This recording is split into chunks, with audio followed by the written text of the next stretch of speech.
diagnosis? It was virtually right after my show started on MTV, about a year after the show started.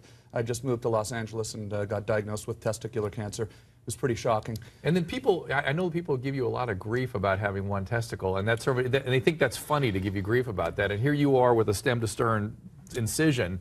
Yeah, here's the thing that they don't tell you when you get cancer. It hurts. That it hurts. Yes. It's painful. When they cut your body open. Yeah. And, hold on, slow down. You mean if you cut somebody open, it hurts? Yeah. Yeah. That's kind of shocking. Yeah, and you'd think that after they sew you back up and you heal back up, Yep. that you're going to feel better. But actually you have nerve pain, and this kind of stuff goes on for years and years and years, so it actually can make you kind of a little bit irritable, a little bit... Did you get depressed?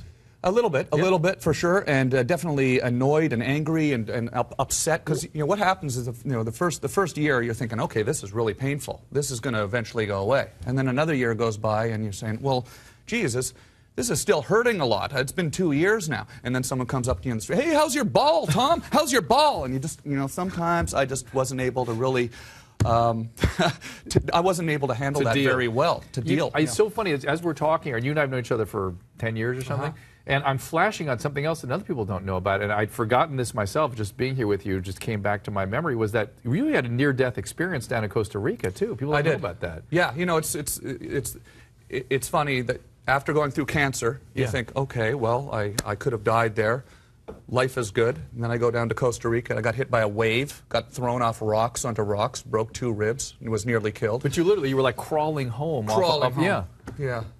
I've had some bad luck, but I've had a lot of good luck, too. And now you're doing better. I'm doing great. Well, we got a couple of pieces of tape to look through. Okay. So let's look at this as you walked your audience through the cancer treatment process. This is a clip from the MTV Cancer Special. Okay. Watch this.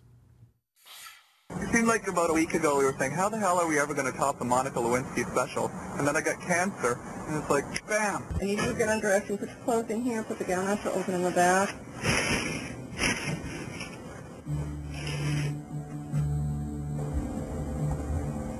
Alright. Oh, this is going to suck so much. It just hit me like a wave, just at like instant. 1 second, everything's perfect.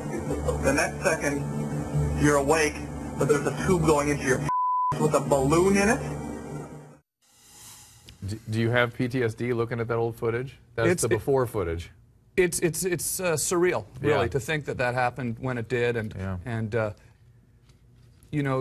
I had done so much very personal stuff, a lot of very personal stuff on my show. We turned the cameras back on my parents. I was barging into their bedroom in the middle of the night. A lot. Your poor parents, a lot. Yeah, I'd really opened. By the way, I loved your shows, both that show that we were watching and the talk show that followed. I loved them both. Yeah, and we were doing that stuff early days of reality TV. 1994, I started my show. That's where you started reality TV, didn't you? I mean, don't you think you were breaking the ground for this juggernaut that became reality TV?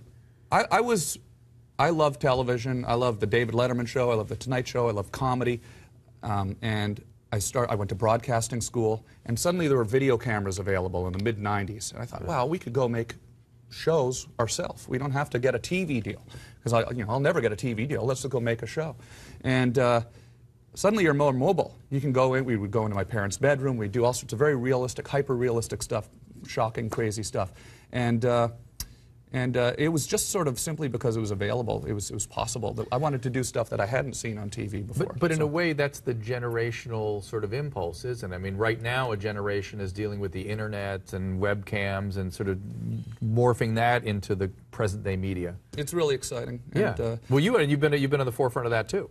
Yeah, you've been up to my house. We did a web television show. Your camera, TomGreen.com. Go to TomGreen.com. TomGreen.com. I think he has 2 huskies there. You're on there many times. I built a TV studio in the living room. He sure did. And your huskies, one of them hated me. I think Steve tried to bite me, if I remember right. It's an interesting thing about the cancer special, though, to have done that, because I was very open about my testicular cancer. Yeah. And this thing aired on MTV when the show was at its peak, and millions of kids saw it, young guys saw it. And I'm now touring around doing stand-up comedy, and I have people coming up to me after my shows who say they saw that show, went to the doctor, got checked, got diagnosed with cancer because of it, and it's become that's the positive power of media, right? It's become a very uplifting thing for me personally, because on one hand, over the last few years, I've been going through dealing with recuperating from it, with pain from it, and trying to figure that all out, and dealing with just sort of the shock of having had cancer. It really doesn't go away right away. And then on the other hand, I'm getting up on stage and talking about cancer, and people are responding to it.